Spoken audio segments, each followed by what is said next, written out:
दोस्तों RRB NTPC CBT one previous year question दोस्तों देखेंगे, जो कि पिछला बार जो एग्ज़ाम हुआ था। तो दोस्तों सभी शिफ्ट का मैथ का जितना भी क्वेश्चन है पीवाईक्यू दोस्तों डेली अपलोड किया जाता है, जिससे कि किसी भी एग्ज़ाम के लिए दोस्तों बेस्ट रहेगा। और किस प्रकार क्वेश्चन पूछा गया था पिछला बार एनटीपीसी में, सभी एग्ज़ाम का मैथ का पीवाईक्यू अपलोड किया जाता है। तो सबसे पहले डेली वीडियो देखने के लिए मेरे चैनल को सब्सक्राइब कर लीजिए। चलिए दोस्तों स्टार्ट करते हैं, जिसमें कि 60 क्वेश्चन अपलोड किए, नहीं देखे हैं तो आप मेरे चैनल पर जाकर देख सकते हैं। 61 से एक आदमी अपनी मासिक आय का 30% बचत करता है।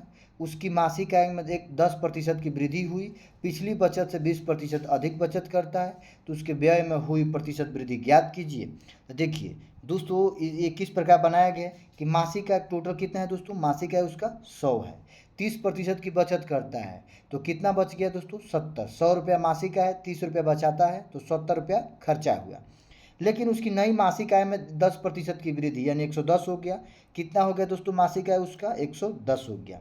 नई बचत में दोस्तों 20% की वृद्धि, यानी 30 का 120 निकाल देंगे 36 हो गया। तो नई व्यय कितना हो गया दोस्तों, पहले 70 रुपया खर्चा करता था, अब 110 रुपया, सॉरी 10 रुपया बचत करता है, तो कितना हो गया 74 रुपया। उसके बाद प्रतिशत निकाल दीजिए, व्यय में प्रतिशत की वृद्धि, तो 74 - 70/70 जो निकल जाएगा। करेक्ट आंसर दोस्तों 5.7, क्या आएगा 5.7% उसकी व्यय में प्रतिशत की वृद्धि हुई। चलिए अगला क्वेश्चन है कि तानवी अपने मासिक वेतन का 80% खर्च करने के बाद प्रति माह अपने वेतन से इतना रुपया की बचत करती है। तानवी का वेतन कितना है? देखिए दोस्तों, अगर मान लीजिए कि तानवी का वेतन 100 है, 80% खर्च करती है यानी 80 करती है, तो बच गया कितना 20%। लेकिन प्रति माह अपने वेतन से 5,000 रुपया की बचत करता है, यहाँ कितना 20% का इजकल टू 5,000। तानवी का वेतन निकाल दीजिए, करेक्ट आंसर आ जाएगा दोस्तों ऑप्शन नंबर ए। कितना आएगा ऑप्शन नंबर ए, इसका करेक्ट आंसर आ जाएगा। चलिए अगला क्वेश्चन है, क्वेश्चन नंबर 63 है। हरि के वेतन में से घर के लिए किराए के रूप में 15% कटौती जाती है। शेष राशि का 20% बच्चों की शिक्षा पर खर्च किया जाता है, और शेष राशि का 10% उसकी चिकित्सा पर खर्च करता है। अंत में इतना रुपया शेष बचता है। अगर मान लीजिए कि हरि के वेतन मान लें 1 है, 15% की कटौती करता है किस पे, किराए पर, तो कितना बचा दोस्तों 85, जो कि शेष इतना बचा है। तो आप लोग सबसे पहले एक्स निकालिए, एक्स हो गया, टोटल वेतन कितना है एक्स, 15% की कटौती यानी 85 बचा। उसके बाद शेष का 20% बच्चों की कटौती यानी कितना बचा 80 बचा। फिर उसके बाद शेष राशि का 10% चिकित्सा पर यानी कितना बचा 90। अब उसके बाद टोटल कितना बच गया दोस्तों 42,840। उसके बाद एक्स का मान निकाल लीजिए, कुल वेतन निकल जाएगा। Correct answer option number D आएगा 70,000। चलिए अगला क्वेश्चन है, क्वेश्चन नंबर 64 है। पिछले वर्ष रंजन का मासिक वेतन इतना था और इस वर्ष उसका मासिक वेतन इतना है, तो पिछले वर्ष में मासिक वेतन की तुलना में इस वर्ष मासिक वेतन में कितने प्रतिशत की वृद्धि हुई? देखिए दोस्तों 34,500 पिछले वर्ष था, लेकिन इस वर्ष कितना हो गया 38,640। कितना का अथी हुआ दोस्तों 4,140 का, किस पे दोस्तों, जो कि किस पे 34,500 पर। इसका परसेंटेज निकाल 34,000, पहले कितना था अब इतना हो गया, कितना का लाभ हुआ 34,500, कितना 100 कर देंगे। उसके बाद निकल जाएगा दोस्तों 12%। ऑप्शन नंबर 20 का करेक्ट आंसर है। अगला क्वेश्चन है कि विकास अपने वेतन का 80% खर्च करता है, उसके वेतन में 25% की वृद्धि हुई और उसके व्यय में 15% की वृद्धि हुई, तो उसके बचत में कितने प्रतिशत की वृद्धि हुई? तो दोस्तों इसका correct answer option number D आएगा। कितना डी आएगा, जो कि 65 का दोस्तों आप लोग बनाइएगा, जो कि मासिक आय कितना है 100 है। कितना है मासिक आय 100 है, लेकिन व्यय प्लस बचत बराबर मासिक आय, तो व्यय पर इतना जो कि खर्च करता है 80%, तो कितना बच गया 20 यानी 100 हो गया। प्रश्न से व्यय में 80%, जो कि 80% में 25% की वृद्धि हुई और व्यय में दोस्तों 15% की वृद्धि हुई। आप लोग निकाल लीजिए, correct answer option number D आएगा। अगला क्वेश्चन देखते हैं। दिया गया कि ए और बी दोनों का वेतन योग 43 है। ए अपने वेतन का 95% खर्च करता है और बी अपने वेतन का 80% खर्च करता है। यदि बचत राशि समान है तो ए का वेतन कितना है। देखिए दोस्तों, ए का वेतन x और बी का वेतन y है। मान लो x प्लस वाई कितना दिया गया है, वो दोनों का वेतन कितना है 4300, जो कि दोनों का वो योग है। ए ने ए का खर्च किया कितना वेतन का 95%, तो बचत 5%। बी का खर्च कितना है 80%, बचत कितना है 20%। लेकिन दोनों का बचत दोस्तों सेम है, यानी 5% इजकल टू 20%, क्या है 20%।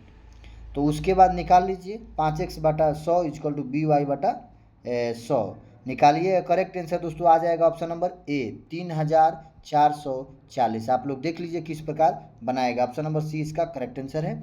अगला क्वेश्चन देखते हैं, क्वेश्चन नंबर 67 है। रवि का वेतन मोहन के वेतन से 20% अधिक है। यदि मोहन का वेतन इतना है तो रवि का वेतन कितना है। ये दोस्तों ये रवि हो गया, उसके बाद ये मोहन हो गया। तो रवि का वेतन मोहन के वेतन से, यानी मोहन का वेतन अगर 100 है तो मोहन के वेतन से 20% अधिक यानी 120 हो गया। जबकि मोहन का वेतन कितना है दोस्तों 1600 दिया गया है। ये कितना हो जाएगा 16। तो ये कितना हो जाएगा दोस्तों, ये 16 गुना कर दो, करेक्ट आंसर आ जाएगा 1920। ऑप्शन नंबर इसका बी करेक्ट आंसर है। चलिए अगला क्वेश्चन है, क्वेश्चन नंबर 68 है। अशोक भाई अपनी मासिक आय का 10% व्यय करते हैं, प्रति माह इतना की बचत करते हैं, तो उसकी मासिक आय क्या है। दोस्तों मासिक आय मान लो 100 है, उसमें से व्यय यानी खर्चा कितने हैं 10%, बचा कितना 90। ये बचत हो गया, उसके बाद ये खर्च हो गया यानी व्यय। ये आय है, उसकी आय 100 है, खर्च 10% कर दिए 10 किया तो 90 बच गया। तो ये कितना बचत कितना है दोस्तों 5400। आप लोग हल कीजिए, यानी करेक्ट आंसर दोस्तों क्या आएगा आप लोग कमेंट बॉक्स में आंसर दीजिएगा। चलिए अगला क्वेश्चन है, क्वेश्चन नंबर 69 है। मारिस भोजन पर अपनी आय का 25% खर्च करता है। उसे 1000 रुपये की वेतन वृद्धि मिली, लेकिन अपने खाद्य वस्तुओं पर अपना खर्च नहीं बढ़ाया। नतीजन भोजन पर उसका खर्च गिराकर 20% हो गया। उसकी प्रारंभिक आय क्या है। आप लोग देख लीजिए दोस्तों, इसका correct answer option number D आएगा, जो कि आरपीएफ एसआई में पूछा गया है। किस प्रकार बनाया गया है। चलिए अगला क्वेश्चन है कि अरुण की आय बला की आय की 150% है। यदि चंदू की आय अरुण की आय की 120% है। यदि अरुण बला की चंदू की आय इतना है तो चंदू की आय क्या है। अगर मान लीजिए कि बला के, देखिए बनाया गया दोस्तों कि अगर मान लीजिए कि बला की आय x है तो अरुण की आय x का, बला की आय x का 150% है। तो आप लोग हल कीजिएगा। करेक्ट आंसर दोस्तों 36,000 आएगा, ऑप्शन नंबर ए। क्या है दोस्तों ऑप्शन नंबर ए। देख लीजिए किस प्रकार बनाया गया है। चलिए अगला क्वेश्चन देखते हैं, क्वेश्चन नंबर 71 है। सोहन की वार्षिक आय इतना है, प्रत्येक माह वह अपने वाहन के लिए इतना रुपया ईवीएम का भुगतान करता है। मासिक आय कितने प्रतिशत ईवीएम से व्यय करता है। तो दोस्तों 71 का आप लोग कमेंट बॉक्स में आंसर बताइएगा। अगला क्वेश्चन देखते हैं। दिया गया है कि औसतन मीनू अपने मासिक वेतन का 15% खरीदारी रेस्तरां और मॉल में जाने पर उपयोग करती है। शेष 40% घर के खर्च में उपयोग हो जाती है और 45% की बचत में आता है। यदि एक महीने में वह घर 40,000 खर्च करती है तो उसकी वार्षिक आय क्या है। तो दोस्तों जो कि ये दिया गया है, आप लोग देख लीजिए किस प्रकार बनाया गया है। जबकि इसका करेक्ट आंसर दोस्तों ऑप्शन नंबर सी आएगा, जो कि आरआरबी ग्रुप डी में पूछा गया है। चलिए अगला क्वेश्चन है, क्वेश्चन नंबर 73 है। सीमा की वार्षिक आय इतना है, हर महीने वह 30,000 की ईवीएम देती है, उसके मासिक वेतन में कितना प्रतिशत ईवीएम आता है। Correct answer option number A आएगा 24%।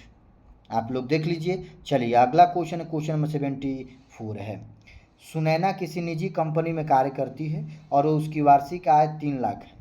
उसके पास एक नई और पुरानी गाड़ी है। उसकी आय का 5% नई गाड़ी के रख रखाव पर व्यय करती है और पुरानी पर नई व्यय से 2% अधिक खर्च करता है जाए, तो दोनों गाड़ियों का रख रखाव उसका कुल व्यय वार्षिक कितना है।